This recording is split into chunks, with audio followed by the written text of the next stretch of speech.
Sir पहले question से हम स्टार्ट करते हैं और आप लोग भी आंसर देते रहिए और लास्ट में कमेंट करके ज़रूर बताना है कि आपके कितने क्वेश्चन है और राइट हो रहे हैं, कितने गलत हो रहे हैं। ओके, चलिए। चलिए पहले का आंसर दे दीजिए। पहला हमारा है कि अनूप सिंह ने अनूपगढ़ नगर का निर्माण कब करवाया था? पहले का राइट आंसर कौन देगा?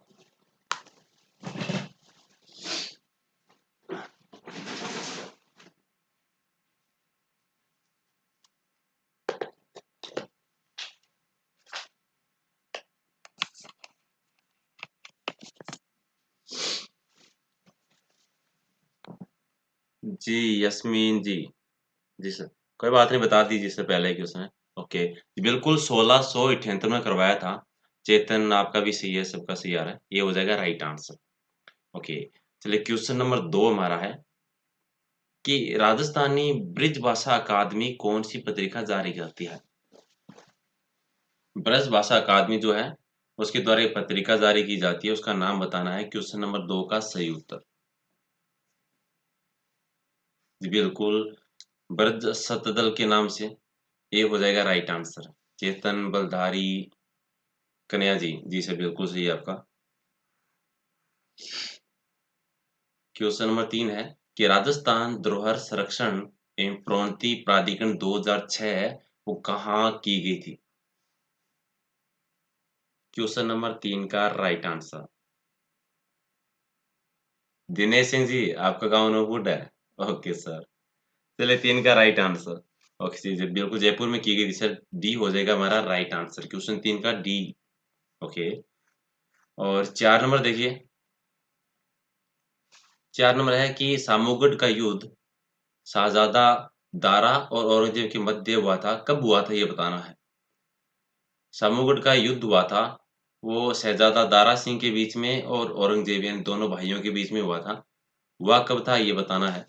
क्वेश्चन नंबर 4 का राइट आंसर। बलदारी ईश्वर देवीलाल जी, जी ये 1658 ईस्वी में हुआ था। सी हो जाएगा राइट आंसर।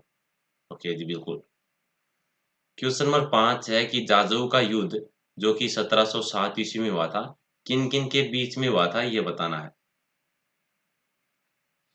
जाजऊ का युद्ध 1707 में और किन किन के बीच में हुआ था? आजम और मुअज्जम के बीच में हुआ था। सी हो जाएगा राइट आंसर। अरसन जी, महावीर। ओके सर बिल्कुल।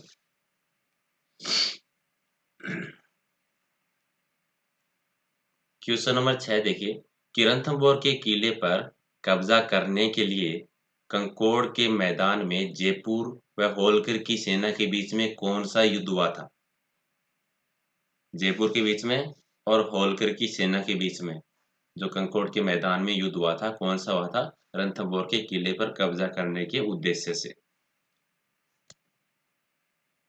नवीन सागर जी, मदन लाल। ओके जी सर बिल्कुल, कंकोड़ का युद्ध हुआ था। ओके, ये हो जाएगा राइट आंसर। इसी के मैदान में हुआ तो इसी के नाम से जाना जाता है। और क्वेश्चन नंबर 7 है कि भरतपुर व जोधपुर की सेना तथा जयपुर व मराठों की सेना के मध्य कौन सा युद्ध हुआ था? एक साइड में थी भरतपुर और जोधपुर की सेना, दूसरी साइड में जयपुर और मराठों की सेना। इनके बीच में कौन सा युद्ध हुआ था? Question number 7। जी, माउंडा का युद्ध हुआ था। और कब हुआ था? ये 1767 में हुआ था। रहेगा राइट आंसर। चलिए क्वेश्चन नंबर 8 देखिए कि बांसमणि का युद्ध जो कि 1835 में हुआ था, किन दो नरेशों के बीच में सुलह का युद्ध कहा जाता है? बांसमणि का युद्ध।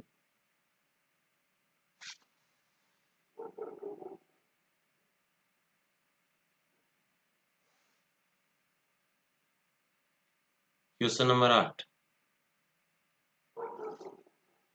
जी, ये बीकानेर और जैसलमेर के बीच में। डी हो जाएगा राइट आंसर। चलिए क्वेश्चन नंबर 9 देखिए कि सिंधियों की सेना ने जोधपुर नरेश, जयपुर नरेश और इस्माइल बेग किस युद्ध में हराया था?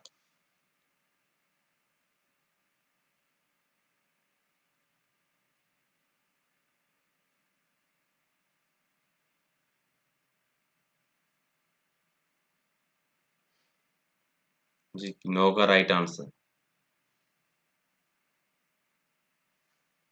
जी पाटन के युद्ध में रहा था। ये हमारा राइट आंसर हो जाएगा यहाँ पे। Okay sir. जी बिल्कुल। चलिए 10 नंबर कि औरंगजेब ने हिंदुओं से जजिया कर वसूल करने का आदेश है वो कब जारी किया गया था?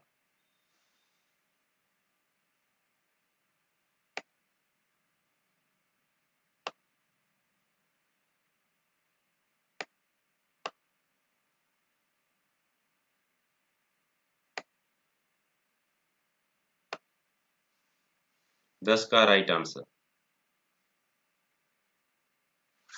जी ये 12 अप्रैल 1679 को हुआ था। डी हमारा राइट आंसर हो जाएगा। टेक्निकल हेल्पर की स्टार्ट करेंगे सर, थोड़ा सा टाइम की प्रॉब्लम है। चलिए क्वेश्चन नंबर 11 देखिए कि अजीत सिंह की पुत्री इंदु कंवर का बादशाह कपूर शेर से विवाह कब हुआ था? क्वेश्चन नंबर 11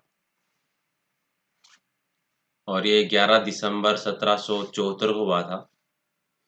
12 नंबर देखिए कि राजस्थान में विलय के समय जैसलमेर रियासत वार्षिक प्रीपर्स कितने रुपए था? जैसलमेर रियासत का बताना है कितने रुपए मिलते थे उन्हें।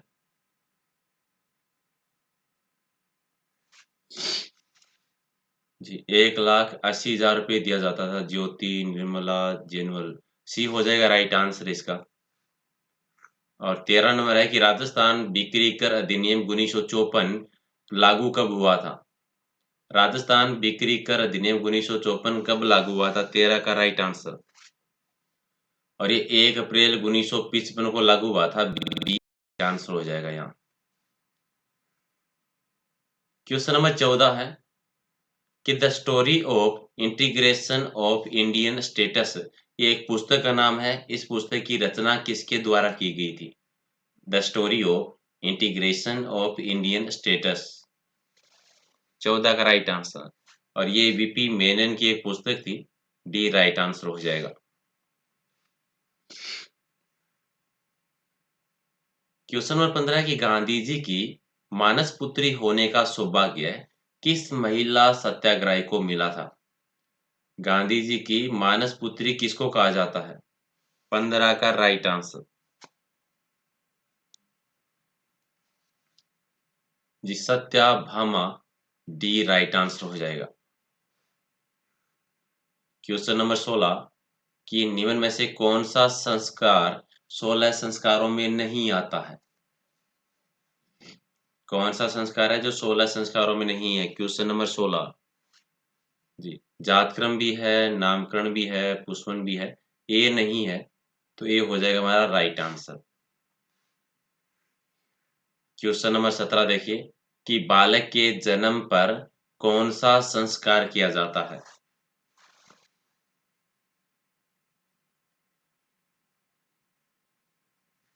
सत्रह का राइट आंसर।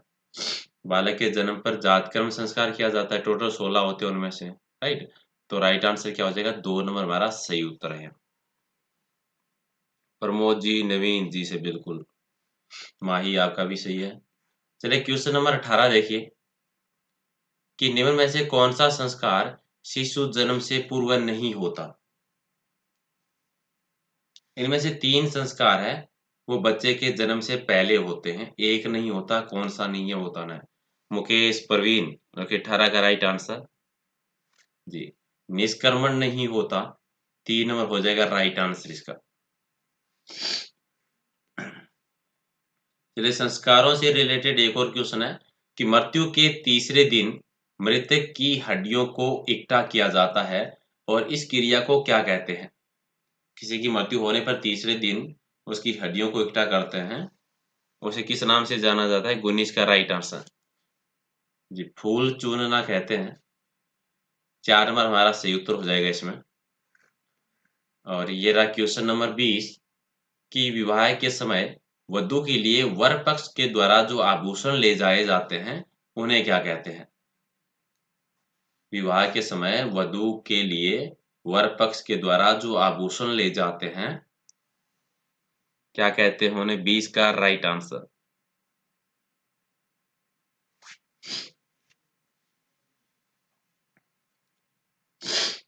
जी, ये हो जाएगा राइट आंसर। बड़ी पड़ला कहा जाता है। 21 नंबर देखिए कि बडार का भोज निम्न में से किस मौके पर किया जाता है? बडार कब किया जाता है? 21 का राइट आंसर। ये विवाह के समय पे होता है। 2 नंबर हो जाएगा राइट आंसर। चलिए क्वेश्चन नंबर 22 देखिए कि किस संस्कार के पश्चात ब्रह्मचर्य आश्रम की शुरुआत होती है? 22 का राइट आंसर।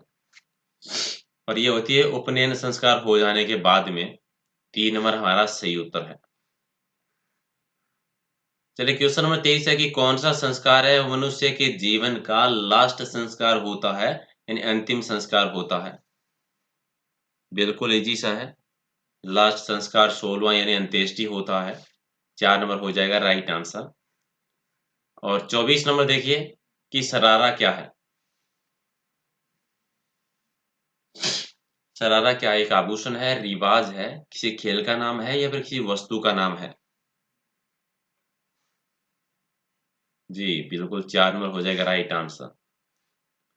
और 25 नंबर देखिए कि दशहरे पर पहने जाने वाली पगड़ी कौन सी है? इनमें से कौन सी पगड़ी है जो दशहरे के उत्सव पर पहनी जाती है? 25 का राइट आंसर। राधा यादव, सिमी चौधरी, नवीन अजयपाल। ओके। इल्ची बिश्नोई, पूजा नील, मदन निर्मला। ओके। 25 का राइट आंसर क्या हो जाएगा? इनमें से मदील जो है ये हमारा सही उत्तर है। चलिए 26 नंबर देखिए कि निम्न में से कौन सा वस्त्र पुरुषों का नहीं है?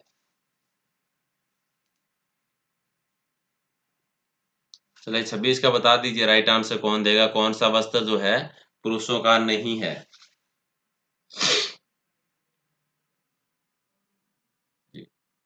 तिल का नहीं है।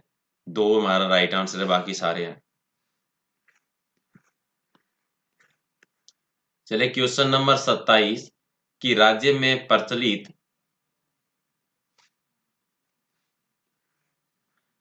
प्रचलित जीवित मोसर प्रथा को किस नाम से जाना जाता है? जो जीवित मोसर प्रथा है उसे किस नाम से जाना जाता है राजस्थान में? उसको कहते हैं जोसर। ये हो जाएगा राइट आंसर। क्वेश्चन नंबर 28 देखिए कि महासती किन्हें कहते हैं? महासती किसको कहा जाता है? 28 का राइट आंसर। ये अनुमरण करने वाली जो स्त्रियां होती हैं उन्हें कहते हैं। 2 नंबर हो जाएगा सही उत्तर। और क्वेश्चन नंबर 29 कि स्त्री पुरुषों को दास के रूप में रखने पर उन्हें क्या कहते हैं? स्त्री और पुरुषों को दास के रूप में रखते हैं, उन्हें किस नाम से जाना जाता है? उन्हें गोला कहा जाता है। ये हो जाएगा राइट आंसर। चलिए 30 नंबर कि कोटा में औरतों और लड़के लड़कियों के क्रय विक्रय पर किस नाम का कर वसूला जाता था? कोटा रियासत में औरतों पर और लड़के और लड़कियों के क्रय विक्रय यानी खरीदने और बेचने के नाम पर एक कर लगता था। उस कर का नाम बताना है।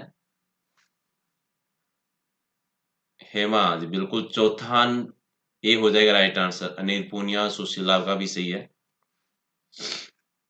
31 नंबर कि सी बैंड प्रेशर में प्रयोग की आवश्यकता होती है। कंप्यूटर का क्वेश्चन है, थोड़ा अच्छे से देख लेना।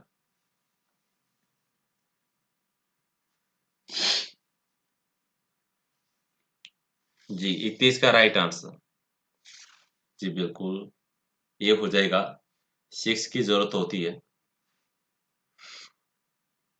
32 है कि विंडो 3.0 संस्करण जारी कब किया गया था? विंडो 3.0 और ये 1990 में हुआ था। D right answer. चलिए क्वेश्चन नंबर 33 कि पावर पॉइंट में कंट्रोल प्लस ई कमांड का उपयोग हम कब करते हैं? पावर पॉइंट में बताना है कंट्रोल प्लस ई का प्रयोग। कौन देगा क्वेश्चन नंबर 33 का राइट आंसर?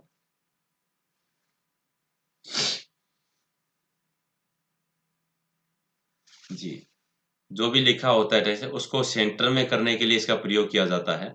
बी हो जाएगा राइट आंसर। और क्वेश्चन नंबर 34 देखिए, क्लपेस मोशन को प्रेडिफाइंड किसके द्वारा किया जाता है? जी बिल्कुल, डिजाइन टेम्पलेट। सी हमारा राइट आंसर हो जाएगा। ये तो अभी भी आया था। जी बिल्कुल, इसमें जी 34 नहीं, इसका सी नहीं होगा। बी इसका राइट आंसर होगा, एनिमेशन स्कीम होगा। ठीक है। ओके, 34 का बी हमारा राइट आंसर है।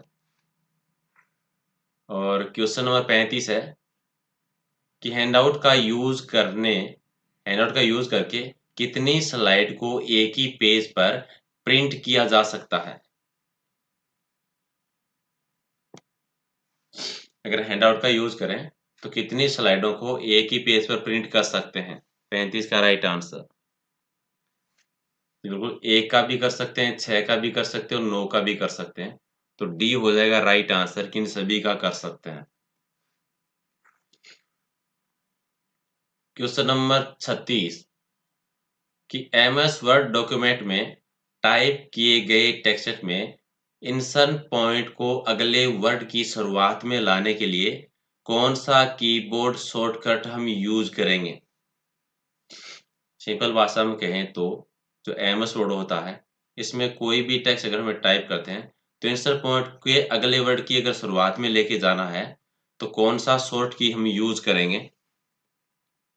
जी 36 का right answer. Control plus left arrow हम यूज करेंगे। डी हो जाएगा तनवीर। जी बिल्कुल, बिल्कुल सही आपका। चलिए, क्वेश्चन नंबर 37 कि एमएस वर्ड में डॉक्यूमेंट में करंट डेट और टाइम इंसर्ट करने के लिए शॉर्ट की कौन सा है?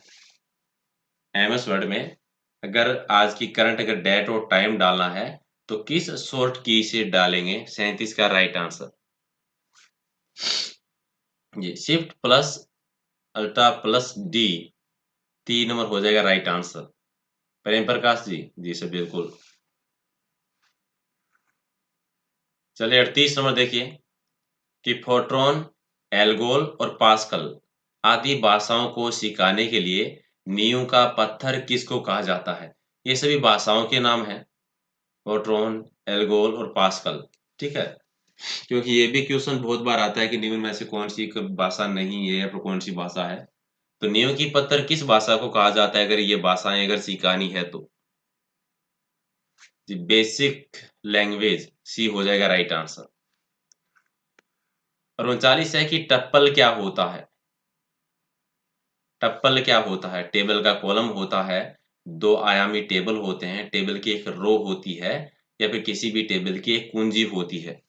39 टेबल की जो रो होती है उसे कहा जाता है। सी हो जाएगा सिमी, अनिल, रुपेंद्र, प्रवीण। जी सर। और 40 नंबर आ रहा है कि निकनेट क्या है? निकनेट क्या है? 40 का राइट आंसर।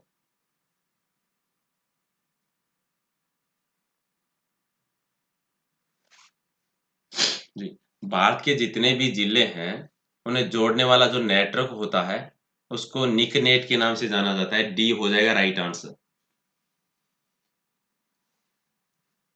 जी सर बिल्कुल। चलिए क्वेश्चन नंबर 41, अब कुछ साइंस के क्वेश्चन कर लेते हैं कि मानव रकत का लाल रंग किस वर्ण की उपस्थिति के कारण होता है? सिंपल भाषा में कहें तो मनुष्य का रक्त जो खून होता है वो लाल क्यों होता है? जी हीमोग्लोबिन की वजह से। सी हो जाएगा राइट आंसर। और 42 कि मानव रकत का संगठन किस प्रकार का होता है? चार ऑप्शन से बता दीजिए राइट आंसर क्या हो जाएगा। जी प्लाज्मा में 55% और रक्त कणिकाएं 45%। बी हो जाएगा इसका सही उत्तर। और 43 नंबर देखिए कि लाल रक्त कणिकाओं का हंसियाकार होना कौन सा रोग होता है? अगर लाल रक्त कणिकाएं ऐसे आकार की हो जाती है तो कौन सा रोग होगा? 43 का राइट आंसर। जी, सिकल सेल एनीमिया रोग होता है, डी हो जाएगा राइट आंसर। और 44 नंबर कि डेंगू रोग में किसकी संख्या कम हो जाती है? जब डेंगू रोग होता है तो किसकी संख्या कम हो जाती है? 44 का राइट आंसर। जी, प्लेटलेट्स की संख्या है वो कम हो जाती है, सी हमारा सही उत्तर। जीतू जी, वेरी गुड सर। चलिए क्वेश्चन नंबर 45 कि रक्त कौन सा ऊतक होता है? हमारा जो खून है वो कौन सा ऊतक है? तंत्रिका, उपकला, वसा या फिर तरल स्योजी ऊतक? 45 का राइट आंसर। जिसे बिल्कुल तरल स्योजी ऊतक होता है, डी हो जाएगा सही उत्तर। और क्वेश्चन नंबर 46 कि लाल रक्त कणिकाओं की उत्पत्ति है वो कहाँ से होती है? लाल रक्त कणिकाओं की उत्पत्ति 46 का राइट आंसर। बिल्कुल लाल अस्थि मज्जा में होती है, सी हो जाएगा यार। आसमीन, ओके। 47 हमारा कि रुधिर का काम क्या होता है? रुधिर का क्या कार्य है? शरीर का तापमान बनाए रखना ये भी इसका काम है। ऑक्सीजन का परिवहन यानी ले जाना और लाना ये भी काम है। उत्सर्जित पदार्थों का परिवहन करना ये भी काम है। तो डी हो जाएगा राइट आंसर कि उपयुक्त सभी। चलिए 48 नंबर कि एक वयस्क व्यक्ति के शरीर में रक्त की मात्रा कितनी होती है? जी, लगभग 5 लीटर होता है। ए हो जाएगा राइट आंसर। और 49 कि लाल रक्त कणिकाओं का कब्रिस्तान किसको कहा जाता है? लाल रक्त कणिकाओं का कब्रिस्तान। 49 जी, पलीहा कहलाता है, सी हो जाएगा राइट आंसर। और 50 नंबर देखिए, मनुष्य का जो रक्त होता है वो किस प्रकार का होता है? मानव रक्त होता है, 50 का राइट आंसर। हल्का क्षारीय होता है, बी हो जाएगा सही उत्तर। और 51 नंबर है कि मानव रक्त को किस कारक की उपस्थिति के आधार पर धनात्मक व ऋणात्मक में बांटा गया है?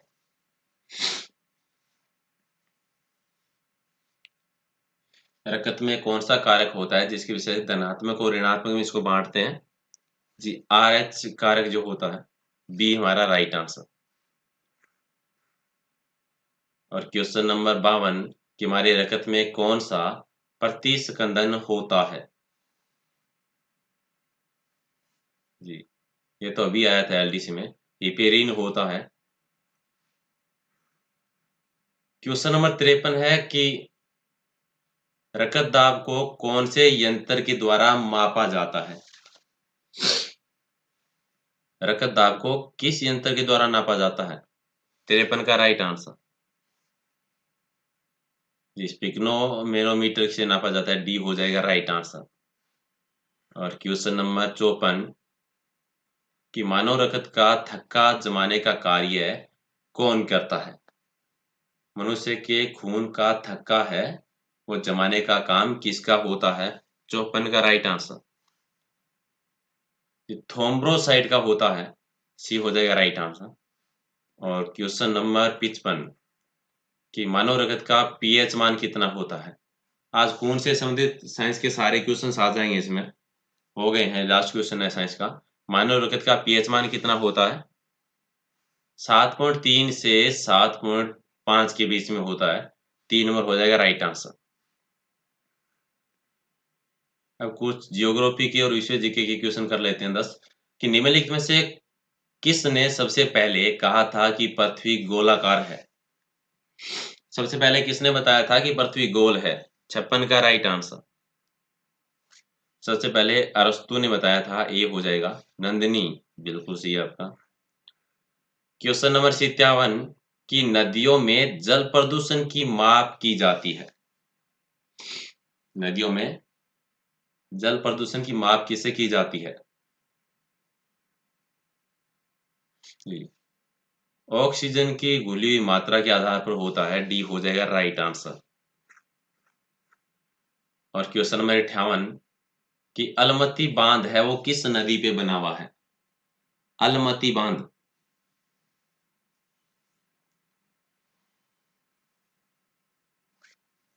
जी, कृष्णा नदी पे बना हुआ है। सी हो जाएगा राइट आंसर।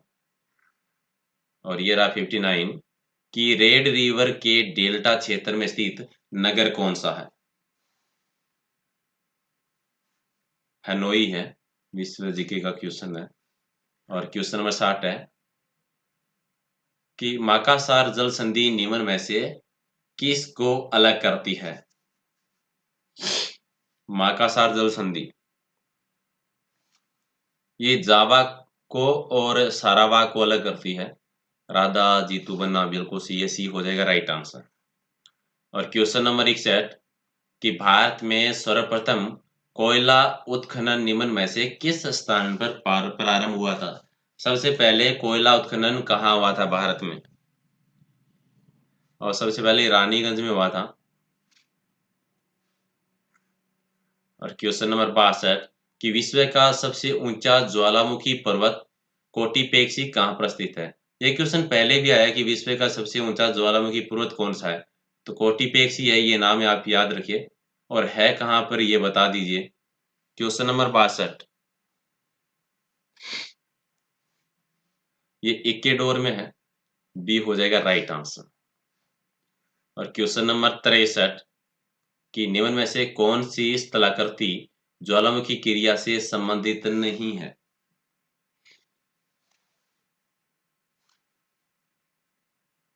क्रेटर भी है।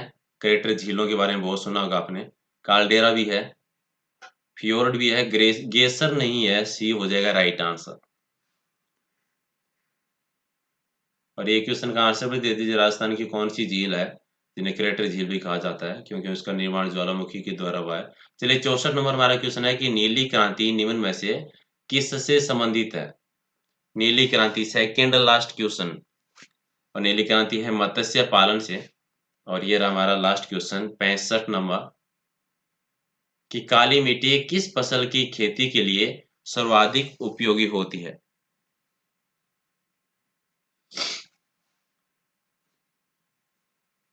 काली मिट्टी में कौन सी फसल ज्यादा उत्पादन होता है? कपास का होता है। राइट। तो बी हो जाएगा राइट आंसर। ओके गाइज, तो ये थे आज के हमारे 65 क्वेश्चन। और जितने भी आप लोगों ने सही किए हैं वो कमेंट करके चले जाना। कोई भी डाउट एग्जीक्यूशन को लेके तो कमेंट कर देना, मैं जवाब दे दूंगा। इसके अलावा अगर आपको पीडीएफ चाहिए तो आपको कहने की जरूरत ही नहीं सर, दो जगह से मिलेगी। टेलीग्राम से या फिर फेसबुक पेज से। वीडियो के डिस्क्रिप्शन में जाइए, दोनों का लिंक दिया हुआ है, टेलीग्राम चैनल का भी और फेसबुक का। दोनों ज्वाइन कर लीजिए, वहां से पीडीएफ और भी पीडीएफ है, जितने भी वीडियोज हैं 300 से ज्यादा वीडियोज हैं, सारी पीडीएफ वहीं पे है। ठीक है।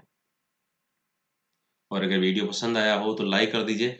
और रोजाना अगर इसी तरह लाइव आप ज्वाइन करना चाहते हैं तो सब्सक्राइब कर लीजिए। और 9:30 बजे चाहे नोटिफिकेशन आए या ना आए, आप लोगों को आना है। 9:30 बजे डेली क्लासेज होती है। और कल से करंट अफेयर और इंडिया जीके का भी हम शुरू कर देंगे। ओके, तो साथ में अपने दोस्तों के साथ शेयर भी कर दीजिएगा। Thank you.